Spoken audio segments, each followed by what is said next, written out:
जय हिंद दोस्तों, कैसे हो आप सब लोग। उम्मीद करता हूँ कि आप सब लोग ठीक होंगे।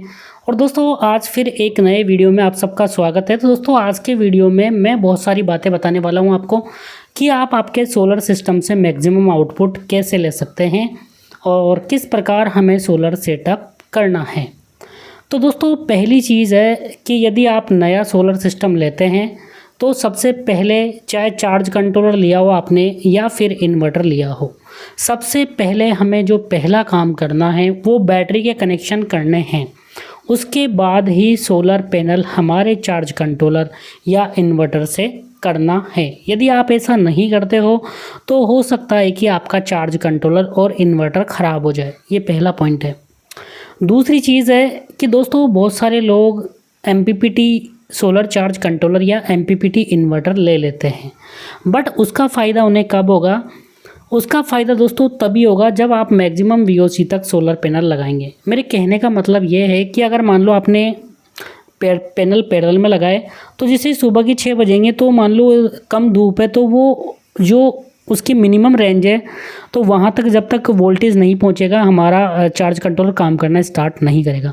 और यदि आपने पैनल सीरीज में लगा रखे हैं तो दोस्तों वहाँ पे बहुत हाई वोल्टेज आएगा तो बहुत ही सुबह बहुत जल्दी ही जो हमारा वर्किंग वोल्टेज है वहाँ तक पहुँच जाएगा और हमारा सोलर सिस्टम काम करने लगेगा।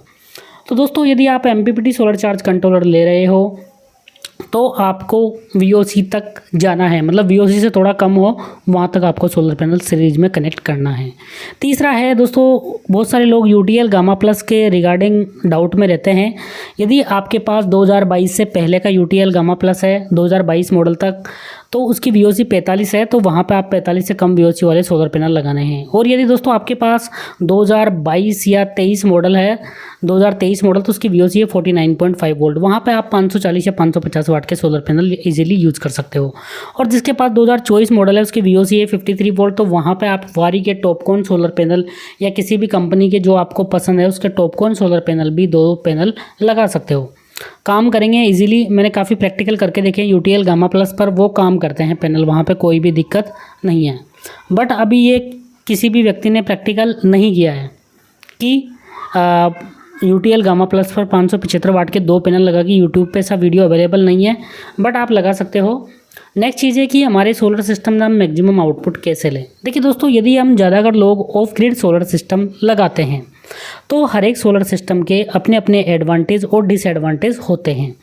यदि हम ऑफ ग्रिड सोलर सिस्टम की बात करें तो सबसे बड़ा एडवांटेज है कि जब भी लाइट नहीं आती है ये मतलब इंडिविजुअल भी काम करता है। बिना लाइट अगर ग्रिड अवेलेबल नहीं है तब भी ये काम करता है। और वहाँ पे देखिए सोलर पैनल हमेशा एक जैसी एनर्जी नहीं बनाते, दिन में मैक्सिमम बनाएंगे सुबह शाम कम बनाएंगे, तो उसको बैक से एक सपोर्ट चाहिए। अगर आप ऑन ग्रिड लगाते हो तो वहाँ पे ग्रिड से सपोर्ट मिलेगा, पर उसका डिसएडवांटेज है ग्रिड होगी तो ही वो काम करेगा, अन्यथा काम नहीं करेगा।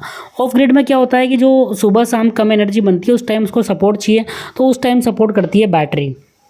अब आपने दोस्तों मान लो अब ऑफ ग्रिड सोलर सिस्टम का सबसे बड़ा डिसएडवांटेज है कि आउटपुट तभी देता है जब आप इस पर लोड लगाओगे या बैटरी चार्ज करोगे, वरना आउटपुट नहीं देगा। चाहे आप प्रैक्टिकल करके देख लेना, घर का सारा लोड बंद कर देना और दोस्तों वहाँ पे अगर आपकी बैटरी फुल चार्ज है तो 1 या 2 एम्पियर सोलर से आ रहे होंगे। जैसे मान लो मेरी VOC है पैनल्स की 49 है तो 41 के समथिंग वोल्टेज होगा और वहाँ पे 1 एम्पियर सोलर से आ रहा होगा। जैसे जैसे आप लोड बढ़ाते जाओगे तो वोल्टेज कम होता जाएगा, अगर तो 28-29 वोल्ट तक पहुँच जाएगा और एम्पियर मैक्सिमम हो जाएंगे। तो इस प्रकार हम टेस्ट कर सकते हैं हमारा सोलर सिस्टम कितने एम्पियर मैक्सिमम दे रहा है। आप मैक्सिमम लोड चलाइए तो वोल्टेज 28 से 29 पहुँच जाएगा UTL गामा प्लस 1 kVA पे और वहाँ पर मैक्सिमम एम्पियर आपको दिखा देगा। अब बहुत सारे लोग बोलेंगे सर हमारा लोड बिल्कुल नॉर्मल सा चलता है, बहुत ज़्यादा लोड नहीं है, तो हम मैक्सिमम आउटपुट कैसे लेंगे। वैसे तो 1 किलोवाट का सोलर सिस्टम 4 से 5 यूनिट देता है, बट यदि आप ढंग से यूज़ नहीं करोगे, अगर ऑफ ग्रिड सोलर सिस्टम आपने लगाया तो 1 से 2 यूनिट भी वो दे सकता है। तो इससे बचने का उपाय यही है कि आप बड़े से बड़ा बैटरी बैंक लगाइए, ताकि जिससे जब भी आप मतलब लोड नहीं चला रहे हो, इसको यूज़ नहीं कर रहे हो, उस टाइम जो भी सोलर सिस्टम से एनर्जी आ रही है वो आपके बैटरी में स्टोर हो जाए और जब आपको ज़रूरत हो आप उसको इस्तेमाल कर पाओ। तो दोस्तों ज़्यादा से बड़ा बैटरी बैंक आपको रखना है। कोई भी UTL गामा प्लस 1 kVA लेता है तो कम से कम 200 एच का बैटरी बैंक तो आपको रखना ही रखना है। इसके अलावा UTL गामा प्लस 1 kVA पर आप ग्रिड चार्जिंग करंट सेट कर सकते हो। मैक्सिमम इन्वर्टर में ऑप्शन आता है, मतलब सोलर पैनल से जो बैटरी चार्जिंग करंट है उसको आप सेट कर सकते हो। तो आप 2 बैटरी बैटरी पैरेलल में भी लगा सकते हो, इस इन्वर्टर पर कोई भी दिक्कत नहीं है। नेक्स्ट पॉइंट है दोस्तों कि ये सारी बात हो गई। अब इसके बाद दोस्तों नेक्स्ट है कि हम सही सोलर वायर का चुनाव कैसे करें। मतलब कि दोस्तों 1 mm के वायर में 4 एम्पियर करंट फ्लो हो सकता है। इस फॉर्मूले से आप कैलकुलेट कर सकते हो। मान लो आपका सोलर सिस्टम है, मान लो आपका सोलर सिस्टम 16 एम्पियर देता है, तो दोस्तों 4 का भाग देंगे तो 4 mm का वायर वहाँ पे चल जाएगा। और यदि आपका सोलर सिस्टम मान लो 1 किलोवाट का सोलर सिस्टम है, लगभग मैंने प्रैक्टिकल करके देखा 25 एम्पियर देता है, तो वहाँ पे 6 mm का वायर आराम से काम कर सकता है। और जो बड़े इन्वर्टर आएंगे वहाँ पे पैनल सीरीज में लग जाएंगे, तो करंट वही 25 एम्पियर रहेगा। 2000 वाट के पैनल में भी 24 वोल्ट के इन्वर्टर में, तो वहाँ पर 6 mm का वायर आराम से काम कर सकता है। इसके बाद दोस्तों आपको साउथ डायरेक्शन में आपके पैनल का फेस होना चाहिए। और नेक्स्ट चीज़ की एंगल किस प्रकार हमें सेट करना है, तो दोस्तों हमारे एरिया का लैटिट्यूड एंगल देखना है। तो वहाँ पे आपके एरिया का लैटिट्यूड एंगल सपोज करो मेरे एरिया का 30 है, अगर मुझे मैक्सिमम आउटपुट चाहिए गर्मियों में तो माइनस मुझे 15 कर देना है, मतलब 15 डिग्री के एंगल पे मुझे लगाना है। और सर्दियों में मैक्सिमम आउटपुट चाहिए तो प्लस 15 कर देना है, मतलब 30 प्लस 15 45 डिग्री के एंगल पे मुझे लगाना चाहिए। बट दोस्तों मैं ज़्यादातर लोगों को गर्मियों में ही मैक्सिमम आउटपुट चाहिए, सर्दियों में इतना ज़्यादा आउटपुट नहीं चाहिए, तो गर्मियों वाले एंगल पर भी आप लगा सकते हो। मतलब 15 से 20 डिग्री के एंगल पे आप सोलर पैनल को लगा सकते हो। अब कुछ लोग जिनको सर्दियों गर्मियों में दोनों में बराबर आउटपुट चाहिए, लैटिट्यूड एंगल पे 30 डिग्री पे भी लगा सकते हैं। और जिनको सर्दियों में मैक्सिमम आउटपुट चाहिए, गर्मियों में कम आउटपुट चाहिए, वो 45 डिग्री के एंगल पे, मतलब लैटिट्यूड एंगल प्लस 15 पे लगा सकते हो। इसके अलावा दोस्तों आपको बैटरी की मेंटेनेंस करनी है, तो बैटरी के मेंटेनेंस के भी मैं कुछ टिप्स आपको दे देता हूँ। कभी भी आपकी बैटरी यदि फुल डिस्चार्ज है तो उस टाइम बैटरी में वाटर फिल नहीं करना है, क्योंकि उससे आपकी बैटरी की ग्रेविटी गिर सकती है। नेक्स्ट चीज़ कि दोस्तों यदि आपकी बैटरी फुल चार्ज है उस टाइम आप बैटरी में वाटर डाल सकते हो। और दोस्तों नेक्स्ट चीज़ है कि कभी भी आपको जो आपकी बैटरी है उसके टर्मिनल लूज़ नहीं होने चाहिए, अच्छे से टाइट होने चाहिए। नेक्स्ट है कि यदि आपके बैटरी के टर्मिनल लूज़ होंगे तो दोस्तों वहाँ पे सल्फेशन हो जाता है, तो हमें क्या करना है, टाइम टू टाइम जो बैटरी के टर्मिनल है वहाँ पे हमें जो वैसलीन पेट्रोलियम जेली आती है 5 से 10 रुपये की आ जाएगी, तो वो आप हर 6 महीने में एक बार उसके टर्मिनल पर लगा दीजिए, जिससे वहाँ पे कोई भी सल्फेशन जमा नहीं होगा।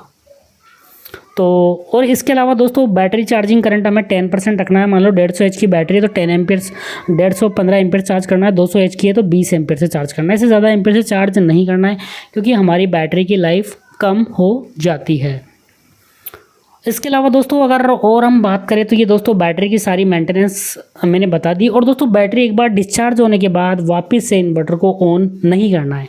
अगर आप वापस से ऑन करते हो दोस्तों एक बार बैटरी डिस्चार्ज होने के बाद, तो आपकी बैटरी डीप डिस्चार्ज में जा सकती है।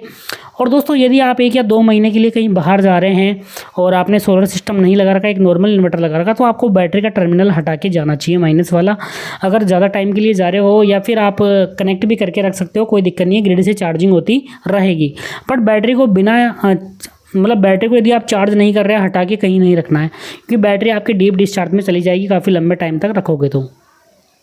इसके अलावा दोस्तों अगर सोलर पैनल की मैं बात करूँ तो दोस्तों आपको सोलर पैनल बड़े से बड़ा सोलर पैनल खरीदना है, जिससे कि हमें सस्ते से सस्ता सोलर पैनल मिलेगा। और दोस्तों प्रेजेंट में आपको टॉपकॉन सोलर पैनल पर जाना चाहिए, क्योंकि उसकी एफिशिएंसी भी काफ़ी अच्छी है और टाइम के साथ जो पावर का डिग्रेडेशन है, मतलब पावर जैसे 5 साल में बहुत सारे पैनल्स में 5% कमी हो जाती है, तो वो दोस्तों बहुत कम इम्पैक्ट है इस पर। तो टॉपकॉन सोलर पैनल के साथ आपको जाना चाहिए और MPPT सोलर इन्वर्टर आपको लेना चाहिए। और दोस्तों बैटरी भी सोलर C10 बैटरी ले सकते हो, लिथियम बैटरी भी बहुत सारे लोग यूज़ कर रहे हैं, आप यूज़ करना चाहो तो कर सकते हो। दोस्तों ये था आज का वीडियो सोलर सिस्टम के रिगार्डिंग, बहुत ही महत्वपूर्ण जानकारी थी। तो ये जानकारी आप लोगों को कैसी लगी वीडियो में ज़रूर बताना है और इस वीडियो को ज़्यादा लोगों के साथ शेयर करना। Thank you so much.